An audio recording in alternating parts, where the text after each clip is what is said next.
Hi there, it's Archie. I'm back for the ADHD Care podcast.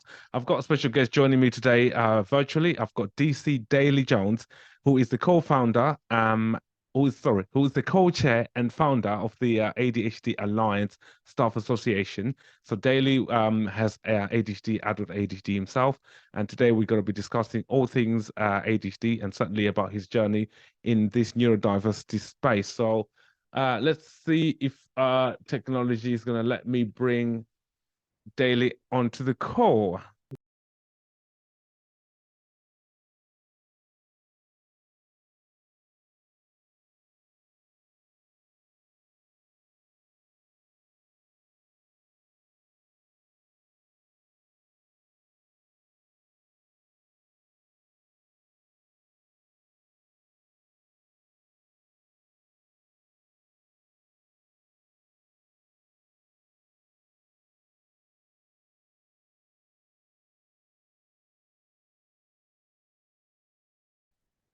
Oh, yeah, there I am.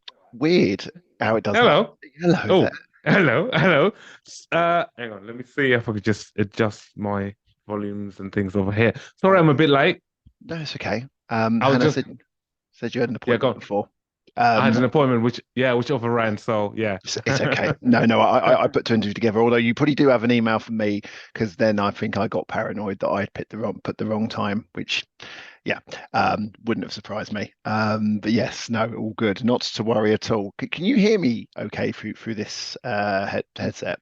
Yeah, I can hear you fine. Yeah, I can hear you loud and Oh, clearly, which is good. no, that's good. Cool. We are recording this video as well. So if it's all right with you, because we'll be posting some clips on our social media, if that's all Absolutely. right. Yeah. No, I Excellent. think I look vaguely presentable today, so that's that's all good. Amazing. Yeah.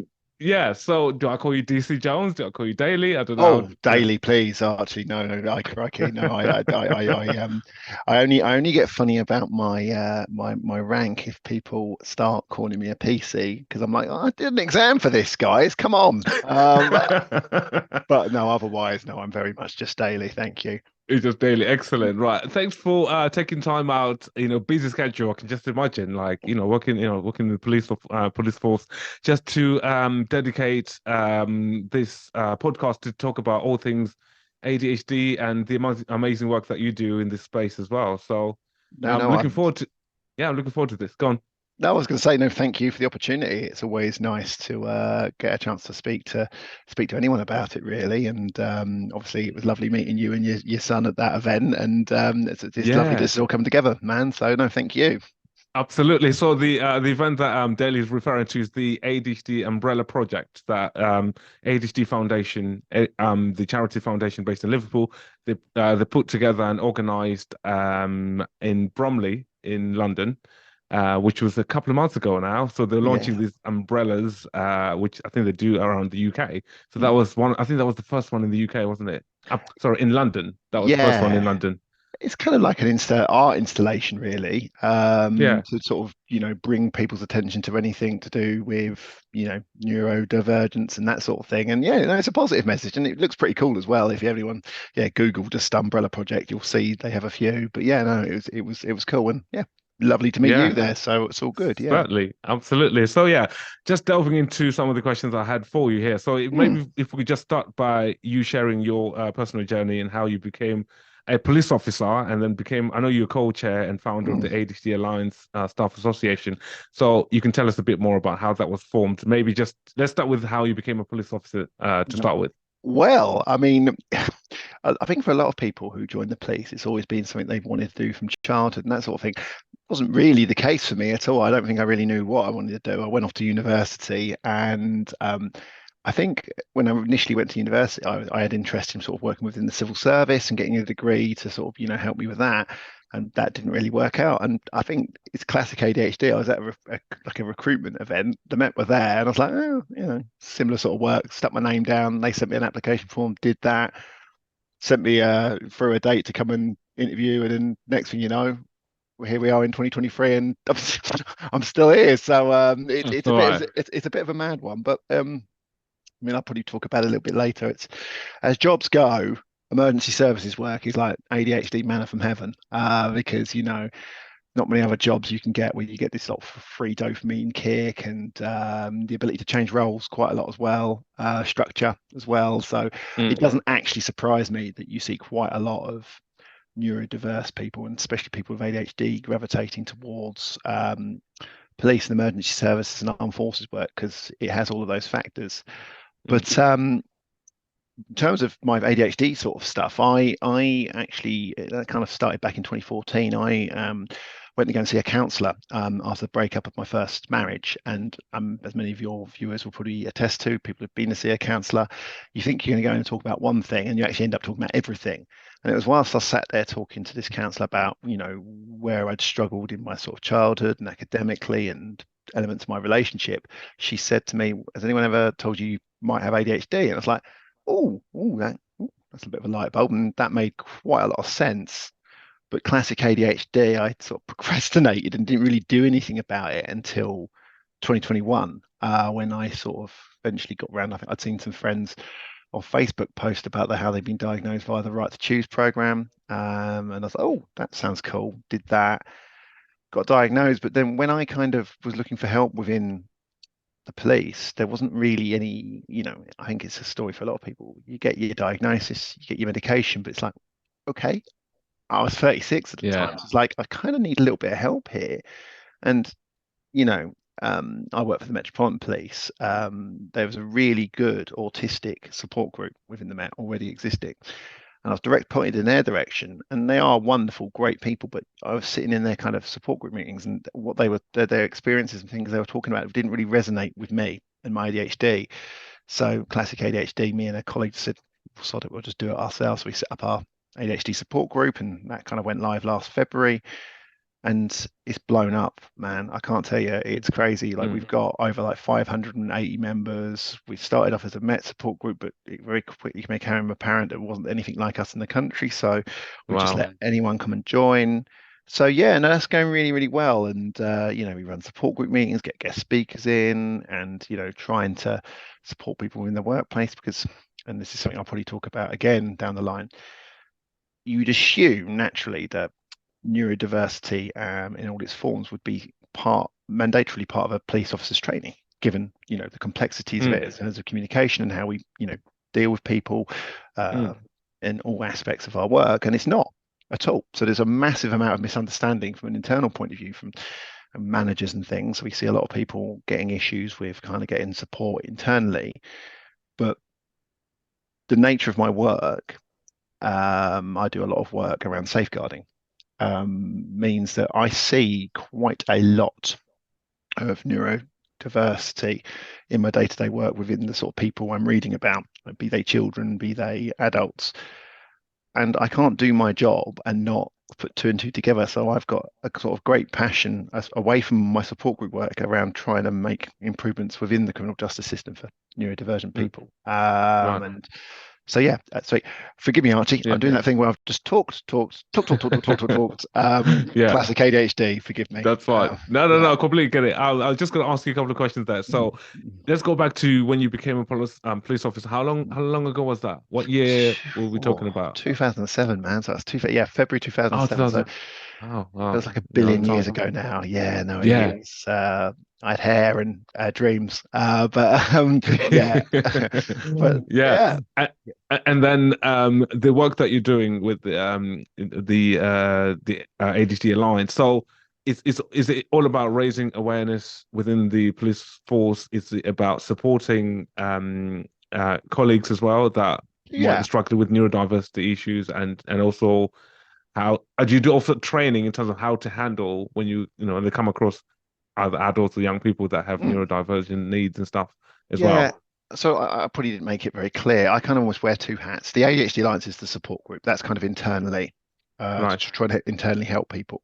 But aside from that work, I do a lot of presentations and talks and try and fill in this gap where this training doesn't exist. So I do presentations on all things ADHD. Sometimes I throw other neurodiversity into it. And if you were to sit through one of my presentations, I would talk about the condition, traits of the condition, the traits of the condition that can get people in trouble. And then I always add a bit about how we can better communicate with people, both externally, which I think is the most important thing, but Yeah. also internally. And I often say, if I'm giving examples of how to communicate better with somebody with ADHD, I might be talking about them as a victim or a witness or a suspect of a crime. But I say, the adjustments I'm talking about here, just take all those people out of it, but just pretend it's a colleague in the office. So, like, I don't know, breaks to regain focus and things like that. Yeah, Mm. you can take what I'm saying about the people we deal with and flip it round, and it could be your colleagues you're working with. And that's kind of how I try and do it. So yeah, no, I kind of wear two hats: my internal welfare support group hat, and then let's try and change the world Yeah. hat as well. So yeah, I do Yeah. too. Yeah, a bit of both. Do you work for the Met Police? Yeah, I do. Yeah, no, Okay, so yeah. I've always worked for the Met. Yeah. Wow. Okay. So yeah, I don't know what you are allowed to speak about on these platforms and things. So I have Yeah. to be very careful in terms of like Oh, not at how all, Archie. we, No, yeah. it's. I'm happy to talk Free for about all. that. Mm, Okay. All right. Yeah. mm, Uh, You know, there's been a lot of slack with the Met Police, as you know, over the years and things, mm. and there's been things that's happened over the last year or so as well, which hasn't really helped to some extent. So I think this is shining a light in terms of trying to bring some positivity in some of the amazing work that people like you are doing that Mm. doesn't tend to get that limelight, if we were to put it that way. I think, Yeah, you know, yeah. So it's good to, to sit down and talk to you about some of this amazing work that you are doing, and that doesn't usually get spoken about, if anything. it's interesting, Archie, because I'm not naive to the fact that the Metropolitan Police has issues, and I don't think the organisation is either. There are some severe, deep-grained cultural issues there, and they run to race and sexuality and disability. I'm absolutely not naive to this. From my point of view, I still believe that as a police officer, I can make a lot of positive change in people's lives. And, you know, I have this enlightenment through being diagnosed with ADHD, and went on to be diagnosed dyspraxic a year after, which made a lot of sense as well. If I have the power to try and do something and make change, then yeah, I think I should do that. And I find this work I feel I've achieved far more in this arena in a very short period of time than I have pretty much for the entirety of my career. Not to say I haven't done good work. So yeah, just yeah, just trying to Mm, make a little bit of difference where I can, and we shall yeah, see. We shall see. yeah, Fingers crossed. yeah. We're going to keep pushing for it anyway. Of But yeah, course. So, what is your actual role within the Met? I know you're a DC, but do you want to give us an yeah, insight so that we understand exactly what you do on a day sure. to day? No, that's absolutely fine, actually. So, the majority of my career I've been spent doing sort of investigations into child abuse and rape and serious sexual assault and that side of things. My role I currently do now, which gives me such an interesting insight, is that I work on a team that reviews and looks at any safeguarding related report. So that is anything from domestic abuse to child abuse, child exploitation, missing, all of those sort of things. And the idea being that we can look at these reports and talk about the good practice and the bad practice, bring that together and try and make institutional structural change, because all of the police forces in the country get externally audited. So that's why I get quite a good oversight. And as I say, when I'm doing this work, I'm going, that is definitely a neurodiverse child, that is definitely a neurodiverse adult. And because we don't have this mandatory training in place, I often see instances where I'm like, for goodness sake, we could have handled that so much better with just a tiny bit of insight. And a lot of the things that I'm talking about don't require a tremendous amount of change. It's literally though that word reasonable adjustments, the Mm, sort of things that you can put in place to make my life considerably easier in the office. Then, well, again, I sort of refer to it earlier on, if we have that sort of logic, we could make someone's experience of engaging with the police and the wider criminal justice system just that little bit easier. So that's kind of so my day job and my support group work and my try and change the criminal justice system work all kind of tallies in quite nicely because I get to mm. see a fairly good oversight of it. But yeah, that's my kind of day job at the moment. Excellent. So living with adult ADHD yourself, so can you describe to us how that influences your career, Mm. and how you approach your approach to being a police officer, just being a neurodivergent? Yeah, well, I think it's quite apparent to me now, Archie, that I spent the majority of my career as a sort of square peg trying to put himself in a round hole.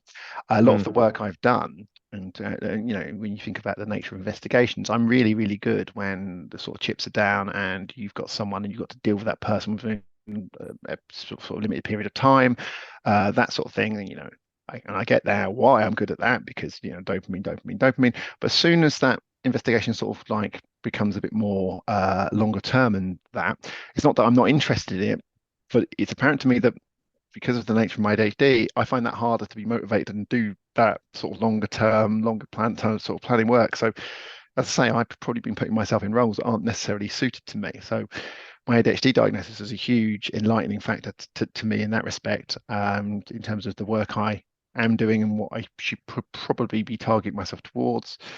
But, again, as well, learning about my diagnosis means that I'm trying my best to sort of change my working practices to become a little bit more focused and structured in the work I do.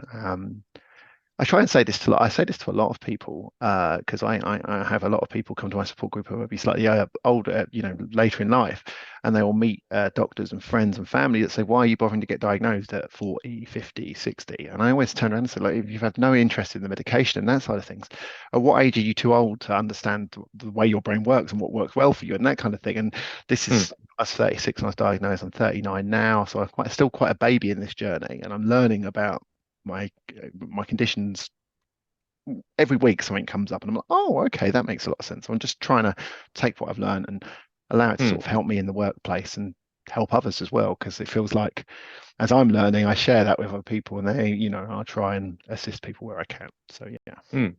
How about I'm just thinking about the some of the misconceptions that we hear about ADHD. Certainly in the police force, have you come across some of these, particularly like in your? I think you mentioned something about late diagnosis and people Mm. questioning like, what's Yeah. the point of being diagnosed now and things. So, Yeah. what are some of the other misconceptions you've come across? Well, I mean, I'm quite happy and willing to share one of those misconceptions because it's one I had myself.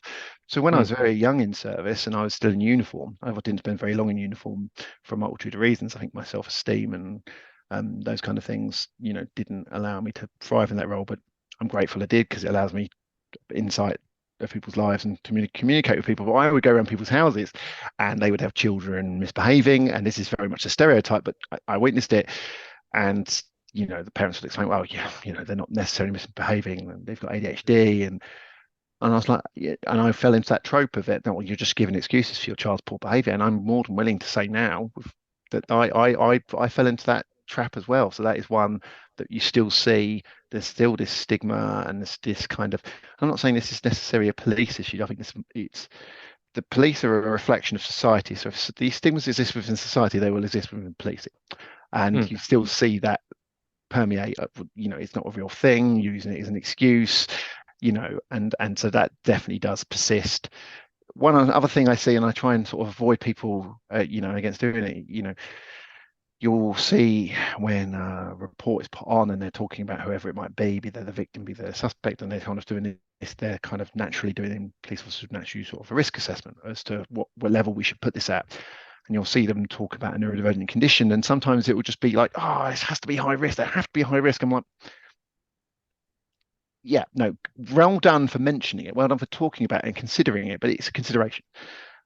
Like if I went missing tomorrow, would I naturally be high risk because of my ADHD and dyspraxia? Potentially yes, but not automatically. So I think I do see that sometimes as well. mm, Another one which is quite interesting is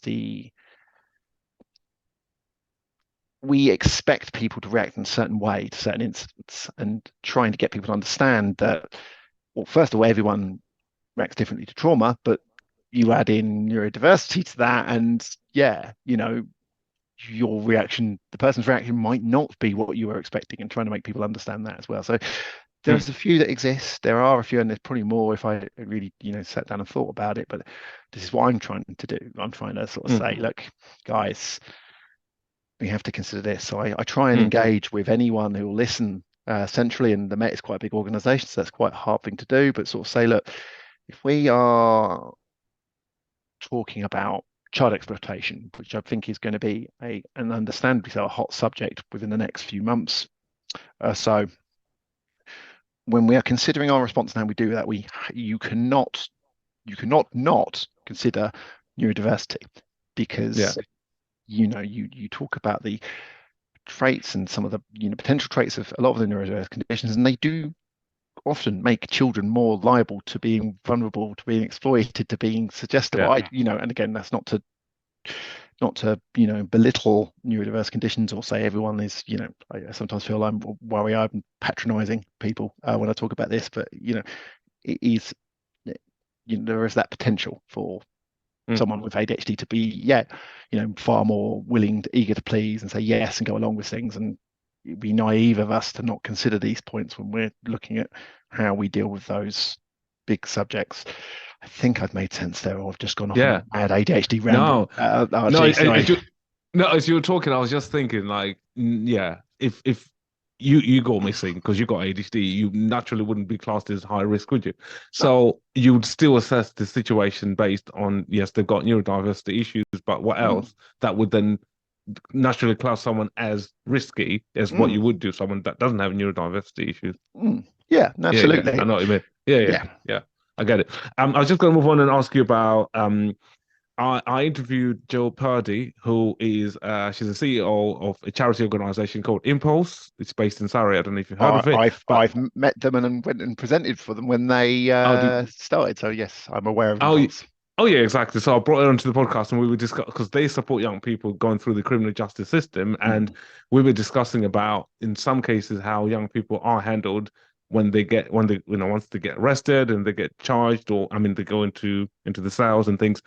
And the whole neurodiversity awareness point comes into play here because she was saying about just some of the police officers not being fully aware, particularly for someone maybe who might have autism, for example, that might find being in a cell quite terrifying and it's still claustrophobic for them. It can absolutely. trigger some all sorts of emotions and stuff like that. So, from what you see in your work, because obviously you inside, just the whole how are young people handled, or even adults, particularly when they get when they're being arrested and taken into the cells and things.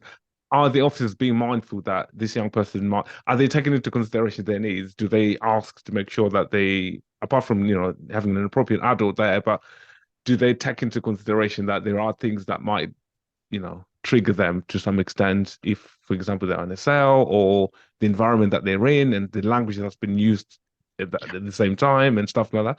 So is that something that you cover as part of your training and Yes. how is that? So the straight answer to that is yes and no. If officers have some form of awareness, then they will take it into consideration. I've seen good practice used, and Yeah. I know for a fact that in nationally, police building, the design of custody suites and things now are starting to catch up, and that we're starting to see consideration for neurodiversity when they are building police custody. So Nottinghamshire Police is a very good example. They have a custody suite that has sort of spaces that are more neurodiverse friendly, from the paint, like the way the walls are painted, to the fact that you can dim the lights, to the fact they give distraction packs out there. Now, as I'm sat here talking to you, Archie, I stim like no tomorrow. I'm fiddling a small piece of plastic in my fingers. I do this. I've done this since the age of 4.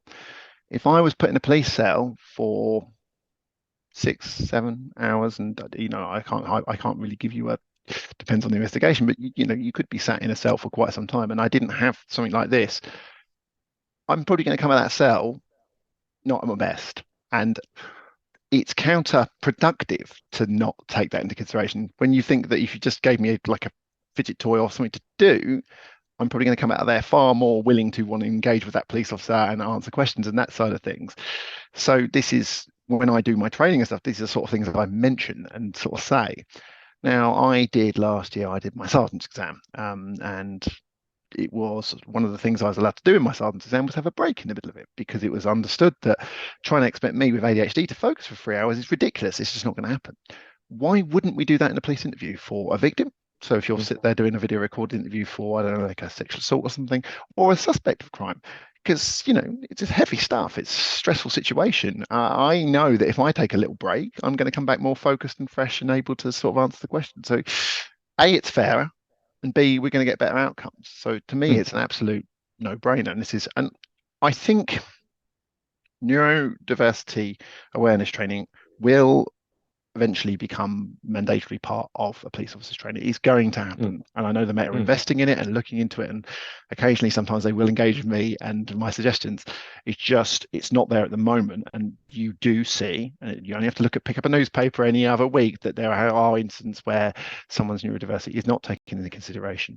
I mean, even just things, I mean, autism is a very interesting one because we have an expectation of how people react in certain situations. And obviously, the nature of autism means that people aren't going to react to the societal normal idea of how someone should react. And, yeah. taking things literally and or being very blunt or not wishing to make eye contact. And again, I'm using examples that might not be true of everyone, but, you know, even down to like someone having an autistic meltdown and thinking, oh, that person's being angry. Well, no, they're not being angry. They've not been Yeah. handled correctly in the right way. And these are sort of considerations that should be made. And we're getting there. We are Mm, getting there.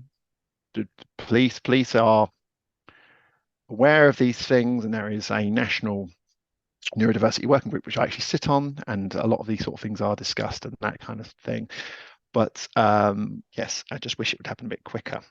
I mean, mm, one of the things that I've been involved with outside of police, but within the police, weirdly, is I'm a trustee of a charity called ADHD Liberty, and through that work, we have been doing a screening pilot with the City of London Police for ADHD because police forces work with data. So I can sit there and tell you and the world how many neurodiverse people we're encountering on a daily basis, but mm, it really does help to have data. So the City of London, where we tried to engage with our police forces, and we will get somewhere with these other forces, but they were the first to sort of take it on, and they've been screening people, offering people voluntary screening for ADHD as they come into the police station.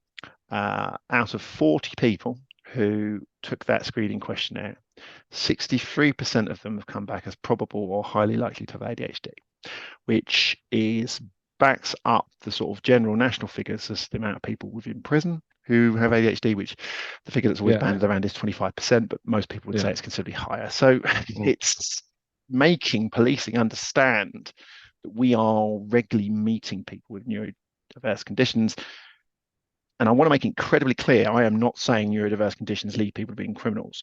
But if those traits of those conditions aren't managed properly via a diagnosis and medication and treatment and yeah. understanding, they can cause people issues and push them towards criminality.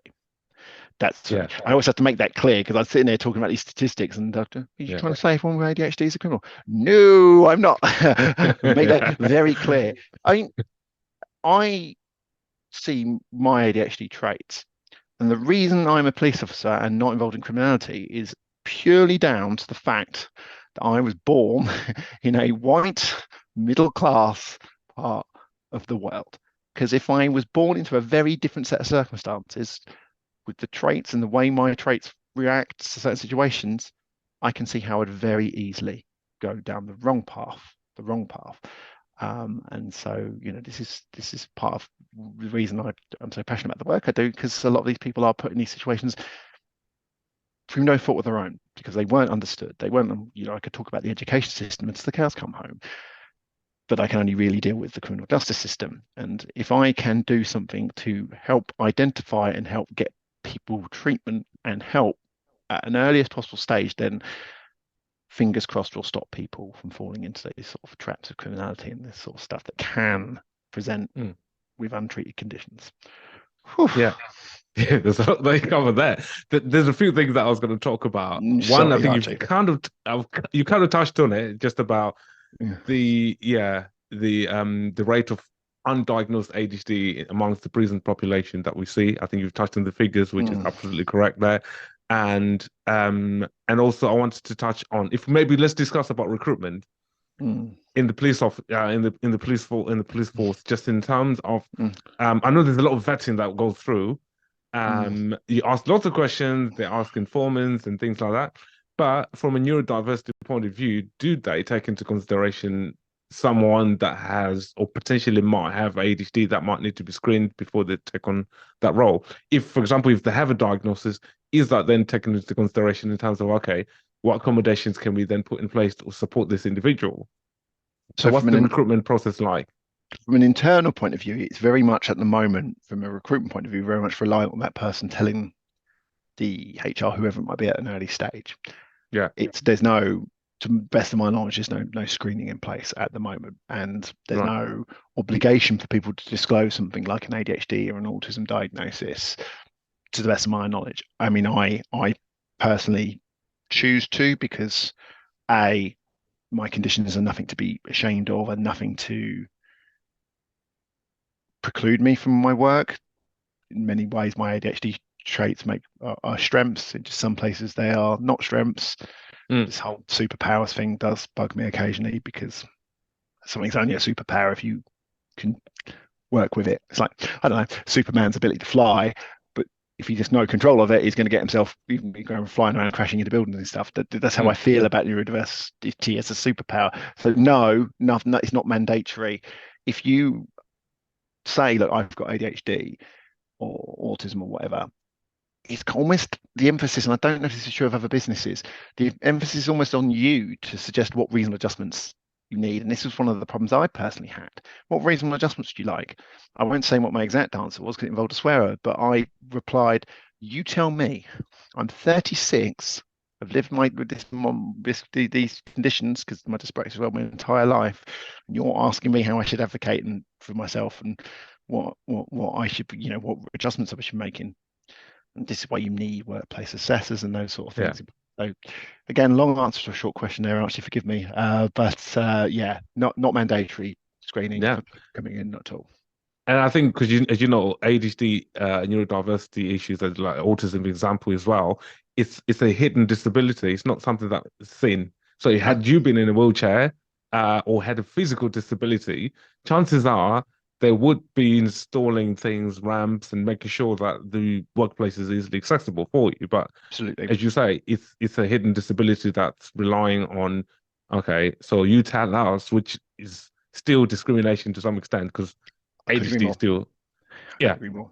And it also then bleeds into the stigmatic language that's used within society. And it doesn't a week goes by where some idiot doesn't post some god awful newspaper article like bad mouthing ADHD or autism. yeah, But if you like, I see things written, I was like, you wouldn't dream of writing that yeah, if I turned up in crutches in a wheelchair. And yeah, this is the brutal nature of invisible disabilities. I mean, to my mind, it's mad that organisations don't routinely always employ qualified workplace assessors who understand neurodiversity. Because what should surely have happened when I told them I had ADHD, I should have been booked a meeting with a workplace assessor who gets neurodiversity, so I can talk to them about my yeah, role, what I'm good at, what I struggle with, and they go, "Oh yeah, by the way, mate, here's some things that might help you." Now that did yeah, happen with me, but that was access to work and the DWP who did that, not my employer. right, Again, I think they'll get there. It's just yeah. get there a bit quicker, please. And I think this is true of policing, but I think it's true of other businesses as But I well. find that intriguing because obviously some of the the roles and jobs you can do in the Met, in the police force anyway, because you can become a firearms officer, for example, Mm. and if you have ADHD and to some extent undiagnosed or unmanaged, and then you are applying to go into the firearms department, would they not take your ADHD into consideration? Like they would want to know in terms of, your It's a impulse control and all of that, or not really. it's a very interesting conversation, this one, Archie, because it's one that I have had, because funnily enough, it's a question that's come up from people who have come to my support group who either want to become firearms officers and are undiagnosed, or the other way around. The Yeah, basic answer I've been told, because I've looked into this, is we treat all cases as individuals. So if right. I was a firearms officer and got diagnosed within my role as a firearms officer, what I was told was, look, we've worked with you for 3 years, Daley, as a firearms officer. We know you're safe and legit. It's just that now you've identified you've got this condition. They might have to take me out of the front line work whilst I'm doing my titration and getting used to my medication, which I get. I kind of understand that, but it wouldn't preclude me from doing that role. And I've kind of been told it would be the same for anyone who would want to join. They might have to have a consideration about how your condition affects you and your medication and how Yeah, that affects you, but it wouldn't automatically bar you because let's crikey, I mean Yeah. that would be an absolute shitstorm, wouldn't it, in terms of Equalities Act related stuff.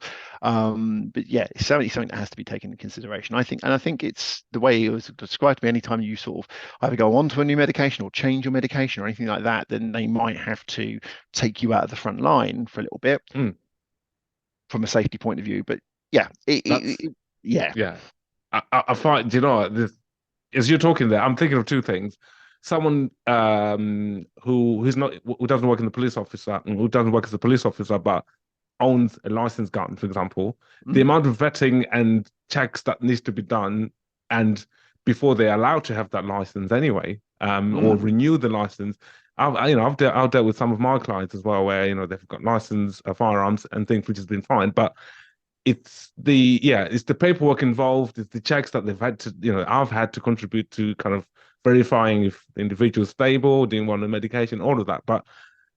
And it's interesting that doesn't then apply with the internal police officers who want to move on to do work in the firearms department. Because if you work in the army, again, the vetting that goes through for you to be actually at the front line, if you have ADHD, they usually say you can't. I think so many people I've come across that actually have been denied the opportunity to work on the front line, or because of their ADHD, or even if they're going through medication titration, they'll usually say you actually have to be medication free for a certain period of time before we can even consider you to apply and go on the front line. So Yeah, I mean, as I say, I've never worked in a firearms role, and fun enough, yeah, they wouldn't let me because I'm partially colorblind, which makes complete sense when you think about it. So I don't, yeah, I want to be relatively clear that I'm not, speaking from the gospel. These are just conversations I've had. yeah, It's the way I see it is, let's say it was me and I hadn't been diagnosed or wasn't taking medication. I wanted a firearms role, and I kept stum about these conditions, and I went on to get a firearm. What would the job like more? Would they like me, who kept quiet with my ADHD that's unmanaged and untreated and unmedicated, or would they like me? Yeah, I've got ADHD and this is the medication I'm on, and I've gone through titration. I've got a share care agreement, and I'm in a stable place. Which one do they want? Because and you don't, and this is my concern because I've heard those stories about the army as well. You don't Are we pushing the people to not disclose, to not go and get, and surely, again, surely that's more of a liability yeah, than that person who said, yeah, I've got ADHD. And yeah, yeah.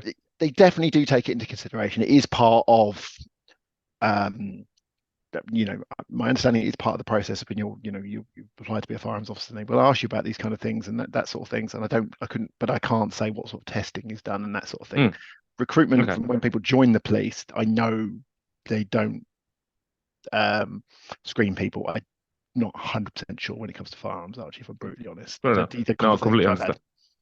Yeah. Okay, fair enough. So yeah, speaking of careers and things, so for anyone who might be thinking of joining police force, maybe law Mm, enforcement, yeah, and they have neurodivergent issues. I don't want to call them issues. Apologize. They have neurodivergent needs, so they I might have think it's easy ADHD to or do autism. that. I do that all the time, Archie. You find yourself using the negative tense, don't you? I do it all the time. So yeah, don't worry about it. Yeah. So, What advice would you give them? I would say there's nothing to stop anyone with any neurodivergent condition joining and being in a role in policing, because there are many of the roles within policing are literally, as I said, manna from heaven for neurodiverse conditions. Because as I say, you've got the structure, your ability to change roles, free dopamine, all of this kind of stuff. It can be quite, regimented in a good way. And it's just, I'd say, like anything, it's learning about your conditions, what your strengths are, what works well for you, and advocating for yourself. Because policing will get there, and like other jobs and stuff, in terms of, you know, identifying and being the ones to come to you with the help and say, this is, be the ones to make the suggestions, but we're not there at this moment in time. So it really helps if you are able to come into a job or a role and say, look, this is what my conditions are, this is what works well for me, and these are little things that you could do to make my life easier.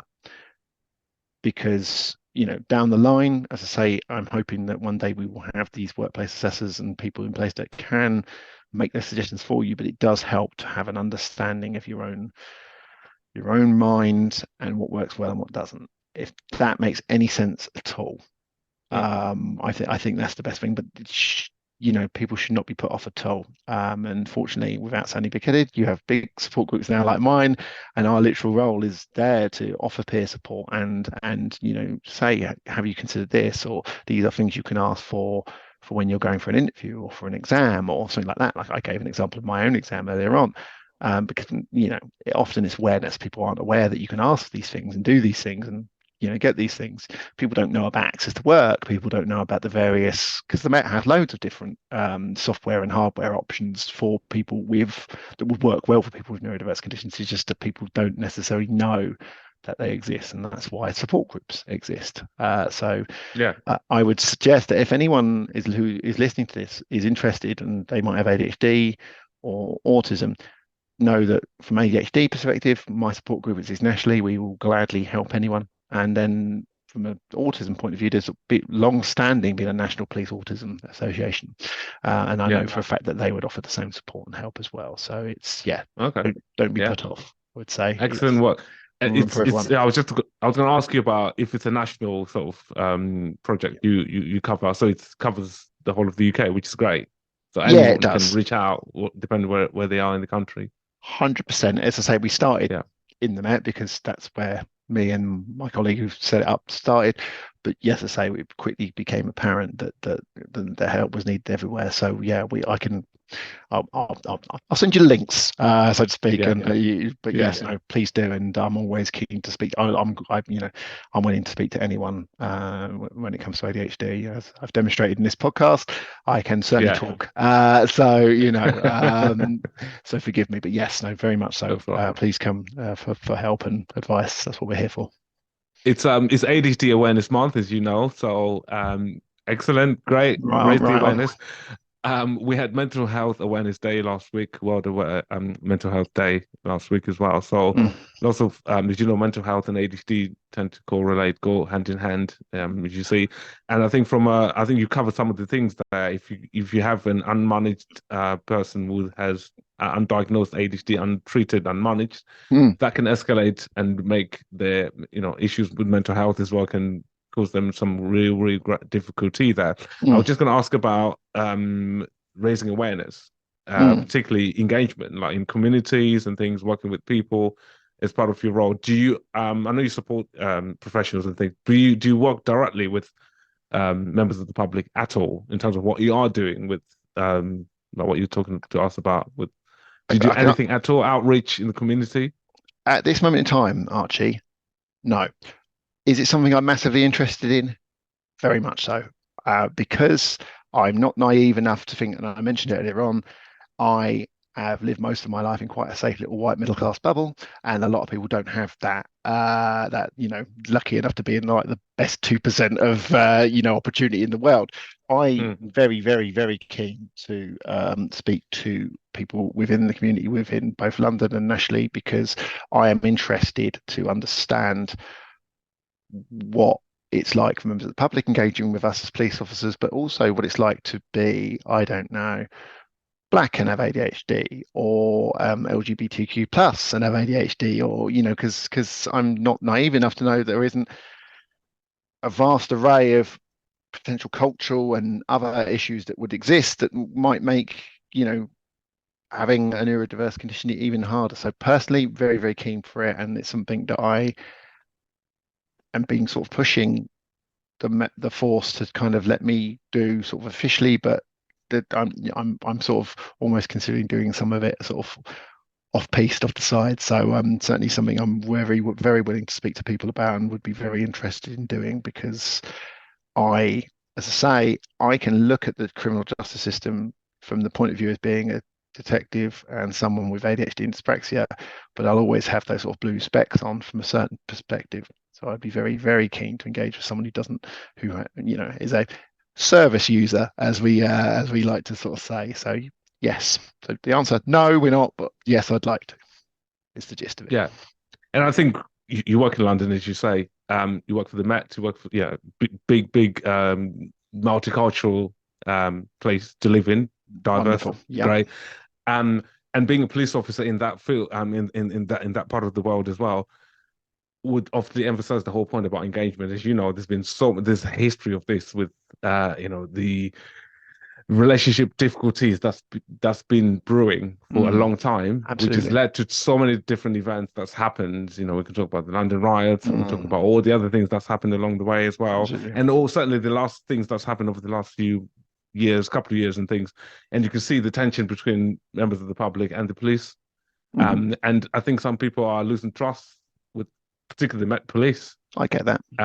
And you can see that, you had your um Cressida Dick that had to resign in the end as well, and the things that she was saying at the same time that didn't really give confidence to the members of the public, seeing it as this is just a one-off typical cases. It's not a typical representation of the Met Police as Mm. such, as if like she's playing down the whole everything that's happened. So I'm trying to get your sense in terms of that's why I was asking the question about engagement, because that's what Mm. we usually hear when things happen, right? Oh yeah, how can you go to the police? People don't trust the police. They haven't got that confidence in I you. get it. I get it. So in terms of how you can restore that, part of the work is obviously in terms of trying to engage, reaching out to people and things. Um, and any ideas, anything else that you can think of that might be quite useful going forward that would Well, help rebuild that relationship and trust. absolutely. I mean, I'm first of all to say I completely understand why people feel the way they do, because as you correctly say, there has been a number of incidents, and we're talking about quite a long period of time. I mean, how goodness me, how long ago was the Lawrence inquiry? And sometimes it Yeah, feels that we haven't really moved on from that. yeah, And the Casey review, if anyone Googles that, you will see quite a lot of very stark, concerning things that will come out from that. I know for a fact the Met does do some community engagement around um, some of these sort of ethnic minorities and LGBTQ plus, and they should. I'm just not sure that we necessarily do that with our disabled community. So it's something that I am very, very keen to do. The, the problem I have is I have a day job and then I have my ADHD work, and sometimes I don't necessarily have the time to do as much as I'd love, because I just if the Met turned around to me tomorrow and said, we would like you to arrange focus groups with people with either disabilities or neurodiverse conditions from various different parts of London, various different groups from London, I would absolutely bite their hand off. It's something I'm very, very, very, very keen to do, and I am hoping either through this podcast or in the not too distant future to be able to do that. I forgot to mention this completely. The other things I have done, and again, I can probably share a link to it through you, Archie, in the podcast, is we were aware that people with neurodiverse conditions were pointing out they had had bad engagement with the police. So me and a couple of neurodivergent lawyers wrote a piece of guidance called ADHD in custody. And it literally is explaining to people what people's rights are when you come into a police station, how appropriate adults work and all of that sort of stuff. Funnily enough, this Thursday I'm actually meeting with the National Appropriate Adult Network, and they got their conference to discuss this piece of guidance, because I think it's something I'd like to see in every single police station in the country. And we started with ADHD because that's my hot topic. I think we'd like to see us going down the line, and then we are actually going to run some focus groups around that piece of guidance. So I think our first one is planned, but we are certainly looking to reach out and do some more. So again, this is what I'm sort of saying. That's not through my official day job role as a police officer at all. That's literally I've done that through private interest, and right. This is stuff this work, this piece of guidance has nothing to do with Matt. This is me noticing that there's an issue and trying to do what I can to change it. And I'm very lucky to have met these two wonderful female law practitioners who have got the same interest, neurodiverse as well, who want to make that difference. And it's a free piece of guidance as well. So I will make sure to post a link. But yeah, off the top of my head, not entirely sure how I can go about sort of engaging with more people, but it's something I'm very keen to do, and hopefully we'll be able to in the not too distant future. Excellent. And in terms of your own personal journey in this ADHD field, that you got diagnosed a couple of years ago, 2021, you said. What support and treatment have you had personally for yourself since Uh, getting the diagnosis?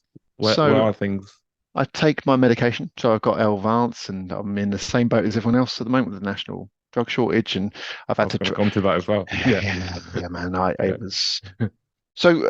You talked about mental health earlier on. I take medication for anxiety. I've dealt with anxiety much longer than my ADHD diagnosis. And I think that's true of a lot of Mm. people who are diagnosed with depression or OCD or anxiety. And then it's like you look a bit further, it's ADHD, you know. But yeah, so I can't remember the point I was going to make there. So I've been dealing with anxiety a lot longer than I've been dealing with ADHD, and God Almighty, the shortage, I could see it coming from my own point of view, and the anxiety I went through trying to source medication. So I take 60 milligrams daily of Elvance. I've had to trim that down to 40 just to make what I've got last, and I'm noticing it. It's not ideal. But beyond that, I went away and applied for funding for access to work for ADHD coach and counsellor. I thoroughly recommend that in terms of how much that's helped me in terms of structures and strategies and things within the workplace. Even if it comes down to simple things like, advocate for myself, or you see my email signature of my out of office, you've probably been victim of it. Archie just sort of says, these are my working hours. This is when you should contact me. If you want to book a meeting with me, here's my bookings link. Little things like that just allow me to, um, structure my time. The biggest thing for me is learning about my ADHD and the reason I am the way I am. So I talk about things like the emotional dysregulation, the RSD. That has massively, massively improved my personal relationships with my partner and people I meet, because I now understand why I used to get into so many arguments and things, because I thought people were criticizing me. I thought people were having a go at me or having a pop at me, and I get defensive. And now, don't get me wrong, it still happens. I'm not perfect, but I'm far more equipped to be able to go, hang on a minute, there's almost something else at play here. So yeah, I'm doing that. And say I don't think a week goes by where I don't learn something new about my condition. So yeah, learning the medication, which I think is brilliant, it's changed my life, and access to work and coaching are the three things that I've done. And talking Yeah. to people, peer support, talking to other people with Mm. ADHD, what works for them, what doesn't work for them, and I think that's Yeah. massively important as well. You touched on the shortage of the medication. That's something that, yeah, I think up and down the country, we're seeing a massive impact it's having on people's mental health, their ADHD symptoms, just their general well-being and functioning, really. That what surprises me is it's the I don't want to start pointing fingers there, but it's I don't know, nothing's been done. It feels like this crisis is just going on and it's not really being considered as the priority. All we just keep hearing is like, yes, there's a shortage, that things will get back to normal slowly by the end of the year, but You the mentioned impact that it's having. Yeah, you go on. mentioned earlier on with the invisible disabilities. Could you imagine if they Mm, came and said there's a national shortage of wheelchairs? So sorry, mate. We know you yeah, can't walk properly, but you're gonna have to hobble now to get up the stairs or whatever. It's an extreme example, but it is what yeah, it feels like we are not important enough for this to be much of an issue. And I can't believe that there wasn't warning signs that this was coming. I It's agree. and it's just bananas that I've got the two lawyers I mentioned there, the two people, lovely people that helped me write that guidance, have gone cold turkey. They've had to go cold turkey, and I messaged them almost a daily basis, telling them how proud I am of everything they're achieving and doing, because I know how much I'm struggling just by dropping the medication slightly, and it really is noticeable how much that has affected me. So it is criminal to people who are out there who are going through this. We've got to stick together. You've got to advocate for yourself. You've got to tell your employers what you're going through, that there might be performance issues, and you might have days you won't. Because I've always had low days ever since I've been an adult, and I now understand why I have those low days, because it's normally neurodiverse burnout or whatever it might be. The medication, the treatment has made me have less of those, but knowing they exist means that when they happen, I can turn around to my employer and say, oh, this is where I'm at today. And this is what people need. Again, I'm not giving orders, but people need to do with this medication shortage. It's not your fault that you cannot get the thing that helps you. And if you're in that position, then you please have the confidence to turn around to your employers and say, just so you understand, about the wheelchair analogy, Yeah. I'm going to struggle because I don't have my wheelchair. So, bear with me, be kind, and be kind to yourselves as well, because it's awful, it's crap. We will get there eventually, because they can't just leave us like this forever. I mean, you're right, Archie. That the medical alert they put out was like, this will be resolved between October and December. Cheers, Yeah. lads. That's about as much use as, yeah. How long is a piece of string? It's long. All right, brilliant. But yeah, no, we'll get there. Yeah. Reach out to your support groups. Talk to some wonderful people like you, Archie, and the community out there. Because it's the one thing I've learned the most is what a brilliant community the neurodiverse community is in terms of advocating and helping Yeah. each other. Just, we'll get through this. Stay strong. There's nothing wrong asking for help. There's nothing wrong advocating for yourself if you're struggling, is what I would say. Do you think there hasn't been a massive nationwide outcry? I didn't see. I know there's a bit of media focus. I've seen a few Slowly getting there, yeah. interviews and things, but that's been over the last sort of few weeks, not right at the beginning. And there hasn't been massive protest and people like really screaming on top of their voices on social media. Powerful people or celebrities. Is it Yeah, because I it's haven't had a just, celebrity coming out saying they've run out of their medication. That's another point, actually. yeah, Um, yeah. it's So is it the stigma thing again, though, is it? Like, as I say, some of the things I will see printed in the national newspaper or online and paper websites about ADHD in particular, that you wouldn't dream of writing about another condition. And does that bleed into this apathy around this medication shortage? Oh, well, boo-hoo for them and their made-up condition. Oh, everyone's got ADHD this day. Everyone's going out. Isn't it a fad? It's like, no, it's not a fad. It's a life-changing condition that, I have spoken to several people that said if they'd not been diagnosed, they would have killed themselves. Strong words, but I wholeheartedly believe them when they say that. And I know people personally that say that.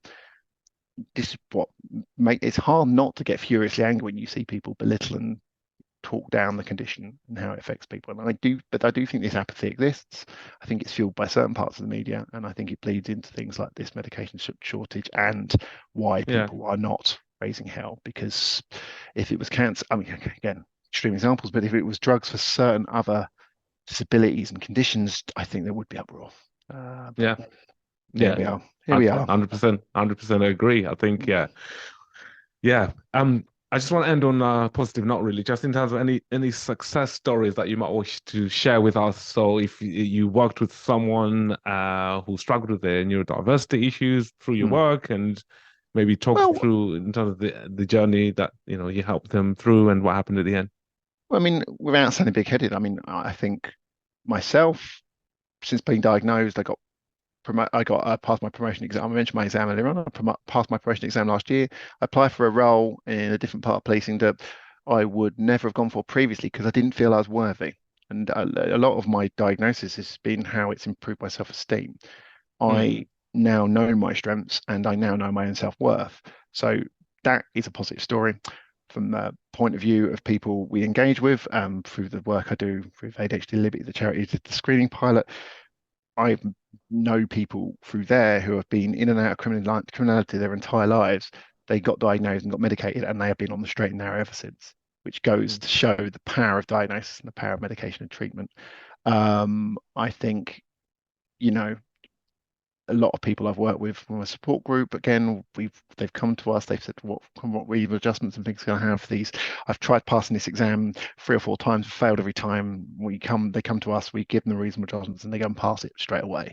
So mm, again, it's good to focus on the positives. I think, again, just knowing the ability and the power of knowing who you are, what works for you, and what doesn't work for you, and getting that sort of level of treatment and stuff is life changing. And yeah, mm, it's good to see the positives out there, and there are lots of positives. And mm. yes, bit wishy-washy that, but but yeah, no, it's yeah. I think you're doing amazing work just in everything that we discussed in this podcast, just highlighting some of the amazing work that you are doing, like just touching on the point I mentioned about some of the bad press that the Met police or police officers in general get. Mm, Particularly now, even more so, like you just negative after negative. And yes, there are bad things happening, but and we're not dismissing and moving away from that. But in amongst all of that, there are people like yourself doing amazing work, taking the initiative to want to help others because you through your own personal experience as well. absolutely. I mean, yeah, I'm not going to deny any of what you've mentioned or discussed. All I will say is that since working with the police since 2007, the large majority of people I've worked with, all they've ever wanted to do is do a good job and help people. That's not to take anything away from the terrible failings and things that people have experienced. I completely get that, but yeah, no, I think I do. I'm in this sort of position where I do believe policing can be a force for good. We just need to see those changes from root and branch for it to be Yeah, able to do that, and we can't do that without engaging with the public from every different sector and culture and everything, and take and listen to what they're saying, because denying what people are saying is not going to achieve that. But yes, um, fingers crossed, brighter tomorrow, all that sort of business. But yes, exactly. I'm very keen and passionate about it, and long may Yeah, it continue. Yeah, excellent. that's Thanks a fine. lot, thanks a lot Excellent. for your time, Archie. Enjoy the rest of your day, And you, and thanks for your time as well, and really my appreciate pleasure. this time and get to know a bit more about you and your amazing work you're doing in this neurodiverse world. So yeah, Yeah, genuinely lunch, and yeah, no and problems at all. have a good week, mate, and And yeah, you, all the yeah, best. good to see you. Take And care. you. See you then. See Cheers, you mate. later. Bye bye. Bye. Bye bye.